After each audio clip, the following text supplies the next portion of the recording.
Hello दोस्तों, अगर आप बिहार से सेशन 2026 से 28 के लिए डीएलएड करना चाहते हैं और अभी तक अगर आप बिहार डीएलएड सेशन 2026 से 28 के लिए आवेदन नहीं किया है तो आपके पास सुनहरा मौका है। बिहार डीएलएड सेशन 2026 से 28 के लिए इसका फिर से ऑनलाइन आवेदन शुरू कर दिया गया है।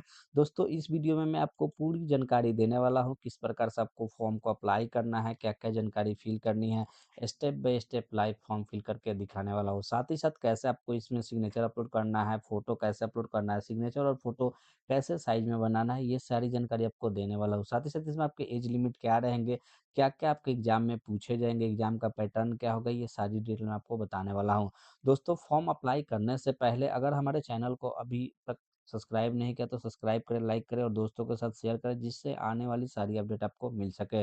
दोस्तों, फॉर्म अप्लाई करने के लिए सबसे पहले आपको गूगल ओपन कर लेनी है। गूगल में आपको BSEBDLED.com यहाँ से आपको सर्च कर लेनी है। सर्च करने के बाद यहाँ से पहला जो लिंक आएगा, इस पे आपको क्लिक कर देनी है। उसके बाद आपका अगला पेज ओपन हो जाएगा। तो दोस्तों, यहाँ पे apply for DElEd entrance exam 2026 दी हुई है, इस पे आपको क्लिक कर देनी है। उसके बाद दोस्तों आपका अगला पेज ओपन हो जाएगा। तो दोस्तों, यहाँ पे इंपॉर्टेंट लिंक दिया हुआ है, इसके नीचे 2 नोटिफ़िकेशन दिए हुए थे। यहाँ पे लेटेस्ट नोटिफ़िकेशन दोस्तों दिया हुआ है 26 दिसंबर 2025 को यहाँ पे नोटिफ़िकेशन आई हुई है।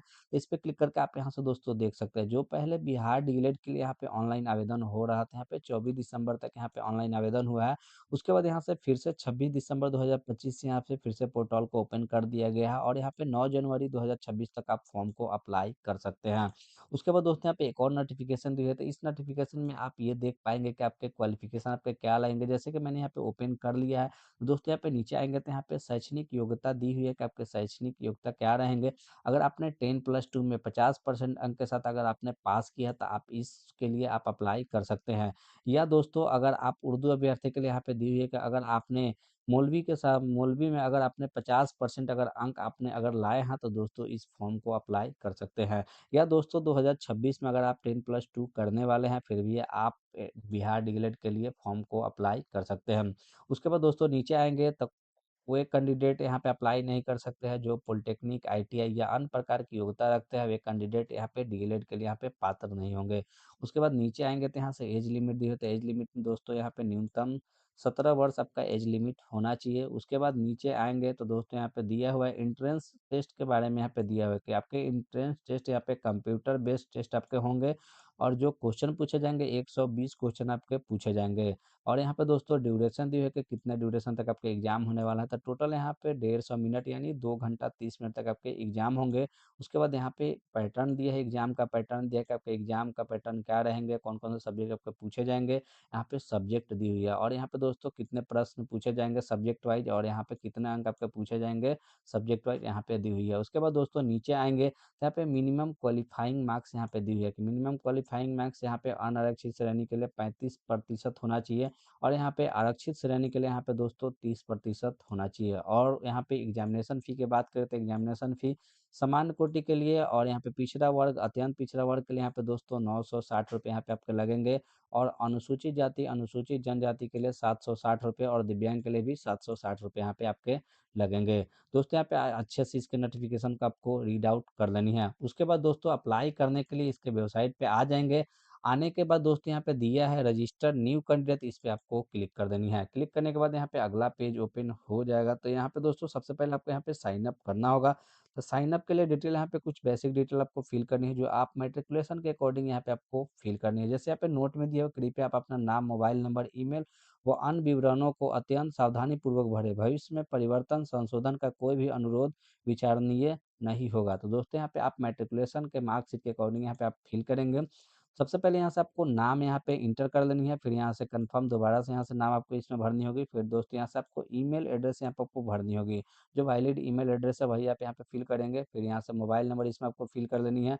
फिर दोस्तों यहाँ से आपको पासवर्ड इसमें आपको क्रिएट करना था। पासवर्ड कैसे क्रिएट करना है? पासवर्ड क्रिएट करने के लिए दोस्तों आपको फर्स्ट आपको कैपिटल लेटर देना है, उसके बाद स्मॉल लेटर देना है, उसके बाद दोस्तों यहाँ से एक नंबर देना है और स्पेशल कैरेक्टर, इस तरह से आपको पासवर्ड यहाँ पे आपको फिल इसमें कर लेनी है। फिर यहाँ से दोबारा से आपको इसमें पासवर्ड फिल कर लेनी है।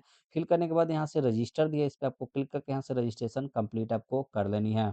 दोस्तों रजिस्ट्रेशन कंप्लीट करने के बाद फिर से इसके वेबसाइट पे आना है। आने के बाद दोस्तों यहाँ से आपको लॉगिन करना होगा। तो लॉगिन करने के लिए यहाँ पे मोबाइल नंबर आपको एंटर करनी है, जो आपने रजिस्ट्रेशन के समय यहाँ पे मोबाइल नंबर दिया था।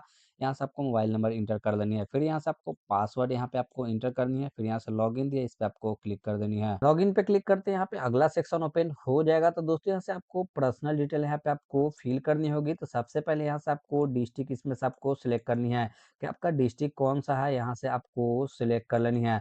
सिलेक्ट करते ही यहाँ पे दोस्तों देख सकते हैं कि यहाँ पे डोमिसाइल स्टेट यहाँ पे ऑटोमेटिक यहाँ से सिलेक्ट हो जाएगा। उसके बाद दोस्तों यहाँ से आपको डोमिसाइल सर्टिफिकेट यहाँ पे अपलोड करनी होगी। तो डोमिसाइल सर्टिफिकेट जो है फॉर्मेट इसका है पीडीएफ में आपको करनी होगी। और साइज की बात करें तो यहाँ पे 500 केबी से कम आपका यहाँ पे साइज होना चाहिए। उसके बाद दोस्तों यहाँ से अपलोड पे क्लिक करके यहाँ से आपको अपलोड कर लेनी है। उसके बाद दोस्तों यहाँ पे कैंडिडेट का नाम रहेगा। यहाँ पे आएंगे तो दोस्तों यहाँ पे आपको मदर्स नेम इसमें आपको इंटर करनी है। आप मैट्रिकुलेशन के अकॉर्डिंग यहाँ पे आपको सब फिल करनी है। दोस्तों यहाँ से दोबारा से यहाँ से मदर्स नेम हम यहाँ पे फिल करेंगे। उसके बाद नीचे आएँगे तो यहाँ से आपको फादर्स नेम इसमें आपको फिल करनी होगी। यहाँ पे फिर से आपको दोबारा से फादर्स नेम फिल करेंगे। दोस्तों यहाँ पे जो भी डिटेल आप फिल करेंगे मैट्रिकुलेशन के अकॉर्डिंग यहाँ पे आपको फिल कर लेनी है। और दोस्तों नीचे आएँगे तो यहाँ पे आपको डेट ऑफ बर्थ यहाँ से आपको सिलेक्ट करनी है कि आपका डेट ऑफ बर्थ क्या है। यहाँ से आपको डेट ऑफ बर्थ इस कैलेंडर के माध्यम से यहाँ से आपको सिलेक्ट कर लेनी है।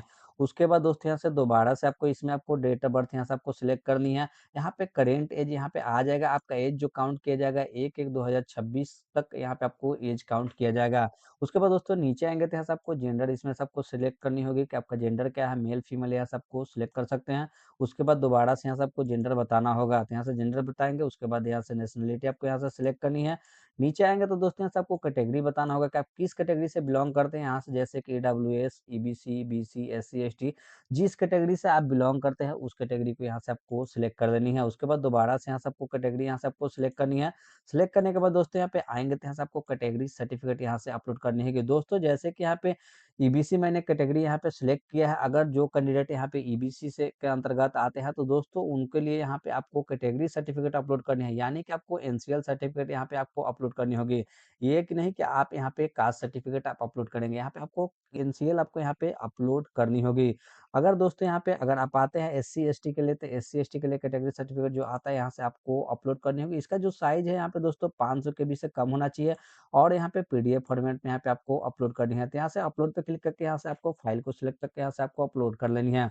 उसके बाद दोस्तों यहाँ पे नीचे आएँगे तो यहाँ से दोस्तों यहाँ पे आपको विकलांगता के बारे में यहाँ पे बताना है। अगर आप विकलांग हैं तो आप यहाँ से यस करेंगे। यस करने के बाद यहाँ से आपको बताना है किस टाइप का आपका विकलांग है, यहाँ से आप दे सकते हैं। उसके बाद उसका सर्टिफिकेट यहाँ से आपको अपलोड करनी है, पीडीएफ फॉर्मेट में करनी है और 500 केबी से कम आपका साइज होना चाहिए। यहाँ पे अपलोड पे क्लिक करके यहाँ से आपको अपलोड कर लेनी है। अगर आप विकलांग नहीं है तो आप यहाँ से नो करेंगे। उसके बाद दोस्तों नीचे आएँगे तो यहाँ पे पूछा जा रहा है कि क्या आप डिपेंडेंट है? सॉन यहाँ पे दिया है दोस्तों रिटायर्ड डिफेंस लाइन से जो भी है यहाँ से आपको दिया हुआ है, यहाँ से आपको यस नो यहाँ पे आपको कर लेनी है। अगर नहीं है तो आप दोबारा यहाँ से आपको नो कर लेनी है। उसके बाद दोस्तों नीचे आएँगे तो यहाँ से आपको पूछा जाएगा कि 10+2 में अगर आपके उर्दू थे तो आप यहाँ से यस करेंगे। उसके बाद यहाँ से आपको फिर यहाँ से आपको यस सिलेक्ट कर लेनी है। अगर आपका उर्दू नहीं था 10+2 में तो आप यहाँ से नो करेंगे, फिर यहाँ से भी नो करेंगे। उसके बाद दोस्तों यहाँ पे आएँगे तो यहाँ से आपको स्ट्रीम बताना है कि आप किस स्ट्रीम से इंटरमीडिएट आपने कर रखा है या आप कर रहे हैं, यहाँ से आपको बताना होगा। उसके बाद नीचे आएँगे तो दोबारा से यहाँ से आपको बताना होगा। दोबारा सिलेक्ट करने के बाद दोस्तों यहाँ पे आपको पूछा जाएगा कि आपने इंटरमीडिएट अगर पास कर लिया है तो आप यहाँ से यस करेंगे। अगर आप 2026 में इंटरमीडिएट के एग्ज़ाम देने वाले हैं तो आप यहाँ से नो करेंगे। उसके बाद यहाँ से आपको सिलेक्ट करनी होगी, 2026 यहाँ से आपको यस कर लेनी है। उसके बाद दोस्तों नीचे आएँगे तो यहाँ से आपको एजुकेशन क्वालिफ़िकेशन डिटेल यहाँ पे आपको फ़िल करनी है। यहाँ पे सबसे पहले आपको यहाँ पे मैट्रिक के यहाँ पे डिटेल आपको देनी होगी। तो यहाँ पे आपको नेम ऑफ बोर्ड यहाँ पे देना है कि आप किस बोर्ड से आपने मैट्रिकुलेशन कर रखा है। जिस बोर्ड से आपने मैट्रिकुलेशन कर रखा है यहाँ से आपको सिलेक्ट कर लेनी है।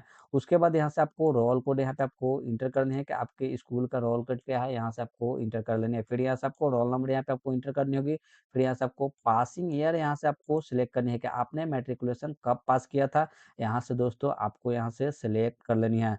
सिलेक्ट करने के बाद दोस्तों यहाँ पे आएँगे तो यहाँ से आपको मार्क्स ऑब्टेन्ड यहाँ पे आपको फ़िल करनी है कि आपके मैट्रिकुलेशन में कितने मार्क्स आए थे, यहाँ से आपको फ़िल कर देनी है। फिर यहाँ से आपको डिवीज़न यहाँ से आपको बताना होगा कि कौन से डिवीज़न आप आए थे, फर्स्ट, सेकंड, थर्ड यहाँ से आपको बताना होगा। फिर दोस्तों यहाँ से आपको परसेंटेज इसमें आपको फ़िल करनी है कि आपका कितना परसेंट आया था। उसके बाद दोस्तों यहाँ पे आएँगे तो अपलोड डॉक्यूमेंट दिया है। दोस्तों यहाँ पे डॉक्यूमेंट अपलोड करने के लिए पीडीएफ फॉर्मेट में आप करेंगे और यहाँ पे साइज़ है 500 केबी से कम आपका होना चाहिए। दोस्तों यहाँ पे अपलोड करने के लिए यहाँ पे मैट्रिक के मार्कशीट या मैट्रिक के सर्टिफ़िकेट आप यहाँ पे अपलोड कर सकते हैं। दोनों में से कोई एक यहाँ पे कर सकते हैं या दोनों भी आप एक ही पीडीएफ में आप यहाँ पे कर सकते हैं। दोस्तों जैसे कि यहाँ पे मैंने इंटरमीडिएट का 2026 में यहाँ पे अपीयरिंग डाला है दोस्तों, तो यहाँ पे दोस्तों अगर आपने इंटरमीडिएट पास कर लिया है तो आप यहाँ से यस करेंगे। यस करने के बाद दोस्तों यहाँ पे नीचे आएँगे तो यहाँ से आपको इंटरमीडिएट की भी डिटेल यहाँ पे आपको फ़िल करनी होगी कि आप किस बोर्ड से इंटरमीडिएट कर रखा है, उस बोर्ड का नाम इसमें से आपको सिलेक्ट कर लेनी है। फिर दोस्तों यहाँ से आपको रोल कोड इसमें आपको फ़िल करना है, फिर यहाँ से आपको रोल नंबर इसमें आपको फ़िल करनी होगी। उसके बाद दोस्तों यहाँ से पासिंग ईयर यहाँ से आपको सिलेक्ट करनी है कि आपने कब पास किया था, यहाँ से आपको सिलेक्ट कर लेनी है। फिर यहाँ से मार्क्स ऑब्टेन्ड यहाँ पे इंटरमीडिएट के आपको फिल करेंगे। फिर यहाँ से डिवीज़न आपको सिलेक्ट करनी है कि फर्स्ट, सेकंड, थर्ड यहाँ से आपका डिवीज़न आया था। उसके बाद दोस्तों यहाँ से आपको परसेंटेज यहाँ पे बताना होगा। उसके बाद दोस्तों यहाँ से आपको डॉक्यूमेंट यहाँ पे अपलोड करनी होगी पीडीएफ फॉर्मेट में जो साइज़ है 500 केबी से यहाँ पे कम होना चाहिए। दोस्तों जैसे कि मैंने यहाँ पे बताया दोस्तों अगर आप यहाँ से दोस्तों अगर यहाँ पे 2026 में आप इंटरमीडिएट के एग्ज़ाम दे रहे हैं तो यहाँ से नो करते ही दोस्तों यहाँ से आपका ब्लैंक हो जाएगा। यहाँ पे इंटरमीडिएट की यहाँ पे डिटेल आपको फिल नहीं करनी होगी। उसके बाद दोस्तों नीचे आएँगे तो दोस्तों यहाँ से आपको एड्रेस यहाँ पे फ़िल करना है, प्रॉपर एड्रेस यहाँ पे आप फ़िल करेंगे, परमानेंट एड्रेस आपका क्या है यहाँ से फ़िल करेंगे, जैसे विलेज का नाम, पोस्ट और पीएस यहाँ पे आपका क्या है यहाँ से आपको फ़िल कर देनी है। फिर दोस्तों यहाँ से आपको डिस्ट्रिक्ट यहाँ से आपको बताना होगा कि आपका डिस्ट्रिक्ट का नाम क्या है यहाँ से आपको बताना होगा। दोस्तों यहाँ से आपको स्टेट यहाँ से आपको फ़िल करनी है। उसके बाद दोस्तों यहाँ से आपका एरिया का पिन कोड जो है यहाँ से आपको एरिया का पिन कोड इसमें आपको एंटर कर देनी है। उसके बाद नीचे आएँगे तो अगर आपका परमानेंट एड्रेस और कॉरेस्पॉन्डेंस एड्रेस सेम है तो यहाँ चेक बॉक्स पे आपको टिक कर देनी है। अगर सेम नहीं है तो इसको अनटिक यहाँ पे कर देनी है। उसके बाद यहाँ से आपको कॉरेस्पॉन्डेंस एड्रेस यहाँ पे आपको इंटर करनी होगी। फिर यहाँ से आपको डिस्ट्रिक्ट इसमें इंटर करनी है। फिर यहाँ से आपको स्टेट यहाँ पे इंटर करनी होगी। फिर यहाँ से आपका एरिया का पिन कोड जो है यहाँ से आपको फ़िल कर देनी है। उसके बाद अगर दोस्तों आपके पास आधार नंबर है तो आप यहाँ से आधार नंबर आपके यहाँ पे फ़िल करेंगे। अगर आपके पास आधार नंबर नहीं है तो आप यहाँ से चेक बॉक्स पे यहाँ पे टिक कर देनी है। उसके बाद नीचे आएँगे तो यहाँ से आपको अपलोड फ़ोटोग्राफ और सिग्नेचर यहाँ पे आपको अपलोड करनी होगी। तो दोस्तों फ़ोटो का जो साइज़ है यहाँ पे 20 केबी से लेके 100 केबी के बीच में यहाँ पे फ़ोटो आपको अपलोड करनी होगी और फ़ॉर्मेट जेपीजी फ़ॉर्मेट में यहाँ पे आपको अपलोड करनी होगी। दोस्तों यहाँ पे आपको कलर पासपोर्ट साइज़ फ़ोटो यहाँ पे अपलोड करनी है, साथ में आपका व्हाइट बैकग्राउंड के साथ में यहाँ पे अपलोड करनी होगी। यहाँ पे दोस्तों डायमेंशन भी दिया हुआ है। दोस्तों फ़ोटो का साइज़ और डायमेंशन बनाने के लिए आपको सबसे पहले गूगल ओपन कर लेनी है। गूगल में आपको PI7 यहाँ पे आपको सर्च कर लेनी है। सर्च करने के बाद जो पहला जो वेबसाइट आएगा इस पे आपको क्लिक कर देनी है। उसके बाद दोस्तों यहाँ पे देख सकते हैं रिसाइज़ इमेज दी है इस पे आपको क्लिक कर देनी है। क्लिक करने के बाद दोस्तों यहाँ से आपको इमेज को यहाँ पे आपको सिलेक्ट कर लेनी है। सिलेक्ट करने के बाद यहाँ पे दोस्तों विड्थ यहाँ पे आपको यही रखना है और हाइट यहाँ पे आपको यही रखना है। उसके बाद यहाँ से कंप्रेस इमेज दी है यहाँ चेक बॉक्स पे आपको टिक कर देनी है। उसके बाद दोस्तों आपको कितना केबी में आपको फ़ोटो रखना है यहाँ से आपको है। फिल करने के बाद दोस्तों यहाँ से आपको फिर यहाँ से आपको रिसाइज़ इमेज दिया है, इस पे आपको क्लिक कर देनी है। उसके बाद दोस्तों आपका अगला सेक्शन ओपन हो जाएगा तो दोस्तों यहाँ पे देख सकते हैं जो आपने फ़ोटो अपलोड किया था यहाँ से उसका साइज़ आ गया यहाँ पे दोस्तों। इसका फ़ाइल का नेम इसमें आपको एंटर करके यहाँ से आपको सेव कर लेनी है या आप यहाँ से डाउनलोड डायरेक्ट इस पे आपको क्लिक कर देनी है तो यहाँ से आपका डाउनलोड हो जाएगा। उसके बाद दोस्तों यहाँ से आपको आना है इसके वेबसाइट पे, आने के बाद यहाँ से अपलोड दिया इस पे क्लिक करके यहाँ से आपको अपलोड कर लेनी है। तो उसके बाद आपको यहाँ पे सिग्नेचर भी अपलोड करना होगा, तो सिग्नेचर जो है आपके व्हाइट बैकग्राउंड आपका होना चाहिए सिग्नेचर का और यहाँ पे दोस्तों हाइट और विड्थ यहाँ पे दिया हुआ है और सिग्नेचर का जो साइज़ है यहाँ पे दोस्तों 10 केबी से लेके 50 केबी के बीच में आपका सिग्नेचर होना चाहिए और जेपीजी फॉर्मेट में आपका होना चाहिए। तो दोस्तों फिर से आपको यहाँ पे सिग्नेचर को आपको रिसाइज़ करना है, तो पीआई वेबसाइट पे जाके वहाँ से आपको कर लेनी है। करने के बाद दोस्तों यहाँ से अपलोड दिया, इस पे क्लिक करके यहाँ से आपको सिग्नेचर अपलोड कर लेनी है। उसके बाद दोस्तों यहाँ पे नीचे दिया है सेव, इस पे आपको क्लिक कर देनी है। पर क्लिक करते हैं यहाँ पे अगला पेज ओपन हो जाएगा तो दोस्तों ऊपर में सारी डिटेल आप चेक कर सकते हैं जो आपने इंटर किया था वो सारी डिटेल आपके आ जाएंगे तो दोस्तों यहाँ से आपको अच्छे से चेक कर लेनी है। अगर उसमें कुछ गलती होता है तो नीचे आएंगे तो दोस्तों यहाँ पे एडिट डिटेल्स दिया है, इस पे क्लिक करके आप वहाँ से जाके एडिट कर सकते हैं। अगर सारी चीज़ आपने जो फिल किया वो सही है तो दोस्तों यहाँ से प्रिंट दिया, इस पे क्लिक करके आप प्रिंट आउट इसका ले सकते हैं। उसके बाद दोस्तों आपको यहाँ से एग्ज़ाम फ़ी पेमेंट करना होगा, तो एग्ज़ाम फ़ी पेमेंट करने के लिए यहाँ पे पे दिए, इस पे आपको क्लिक कर देनी है। क्लिक करते ही दोस्तों इसका अगला पेज ओपन हो जाएगा, तो दोस्तों यहाँ पे आप देख सकते हैं कि यहाँ पे रजिस्ट्रेशन फ़ी यहाँ पे दिया हुआ आपको देना होगा। तो इसका अमाउंट जो है ₹960 यहाँ पे दिया हुआ है, तो पे करने के लिए यहाँ पे पे वाया सब पैसा दिया है, इस पे आपको क्लिक कर देनी है। क्लिक करने के बाद दोस्तों यहाँ पे पेमेंट करने का यहाँ पे सेक्शन आ जाएगा। तो दोस्तों यहाँ पे आप देख सकते हैं कि मल्टीपल ऑप्शन दिया है पेमेंट करने के लिए। यहाँ पे कार्ड के थ्रू आप पेमेंट कर सकते हैं या यहाँ यूपीआई के थ्रू आप यहाँ से पेमेंट कर सकते हैं। उसको दोस्तों से आप क्यूआर कोड से भी आप करना चाहते हैं तो क्यूआर कोड के थ्रू भी यहाँ पे आप पेमेंट कर सकते हैं, या नेट बैंकिंग के थ्रू आप करना चाहते हैं तो जैसे नेट बैंकिंग आपको सिलेक्ट कर लेनी है। उसके बाद दोस्तों यहाँ से आपको कोई एक ऑप्शन इसमें से आपको चूज कर लेना है जिससे आपको पेमेंट करना है, यहाँ से आप चूज कर लेंगे। जैसे कि यहाँ पे दोस्तों मैंने यूपीआई क्यूआर कोड यहाँ पे सिलेक्ट किया है, जैसे आपको सिलेक्ट करके इस पर क्लिक कर देनी है। क्लिक करने के बाद दोस्तों से आपको चार्ज इसका देना होगा, 13 रुपये एक्स्ट्रा चार्ज आपका इसमें से लेगा। तो अगर पेमेंट मोड भी आप चेंज करना चाहते हैं तो यहाँ से पेमेंट मोड यहाँ इस पर क्लिक करके यहाँ से अगर आप कार्ड के थ्रू करना चाहते हैं तो इस को क्लिक कर देनी है। क्लिक करने के बाद यहाँ से आपको कार्ड नंबर इंटर करनी है, फिर दोस्तों यहाँ से आपके कार्ड होल्डर नेम यहाँ से इंटर करनी होगी। फिर दोस्तों यहाँ से आपको कार्ड का वैलिड लास्ट डेट यहाँ पे आपको लास्ट मंथ और यहाँ पे लास्ट ईयर आपको यहाँ पे इंटर करनी है। फिर यहाँ से सीवीवी इंटर करके उसके बाद दोस्तों यहाँ से प्रोसीड टू पे यहाँ पे आपको करना होगा। तो दोस्तों यहाँ से जैसे कि मैंने यहाँ पे क्यूआर कोड के माध्यम से करना चाहते थे तो क्यूआर कोड सेलेक्ट कर लिया, उसके बाद जनरेट यूपीआई क्यूआर कोड दिए, इस पे आपको क्लिक कर देनी है। क्लिक करते ही दोस्तों यहाँ पे क्यूआर कोड यहाँ पे जनरेट हो गया। इस क्यूआर कोड को अपने फ़ोन पे, गूगल पे या अमेज़न पे के माध्यम से या कोई भीम यूपीआई से आप कर सकते हैं। दोस्तों पेमेंट आपका सक्सेसफुल हो जाएगा। उसके बाद दोस्तों यहाँ पे आपका इसको पेमेंट सक्सेसफुल का प्रिंट आउट करके यहाँ पे आपको रख लेनी है। दोस्तों उसके बाद आप अपना एप्लीकेशन को प्रिंट आउट करने के लिए फिर से यहाँ से आपको दोस्तों मोबाइल नंबर इसमें आपको इंटर करनी होगी, फिर यहाँ से आपको पासवर्ड इसमें आपको फिल कर देनी है। फिल करने के बाद यहाँ से लॉगिन दिया, इस पे आपको क्लिक कर देनी है। फिल करने के बाद यहाँ पे डाउनलोड रजिस्ट्रेशन फॉर्म दिया, इस पे आपको क्लिक कर देनी है। उसके बाद यहाँ से आपका एप्लीकेशन खुल के ओपन हो जाएगा। तो दोस्तों यहाँ से आपको नीचे आएंगे तो यहाँ से आपको प्रिंट का ऑप्शन दिया है, इसको आपको प्रिंट आउट करके अपने पास रख लेना है।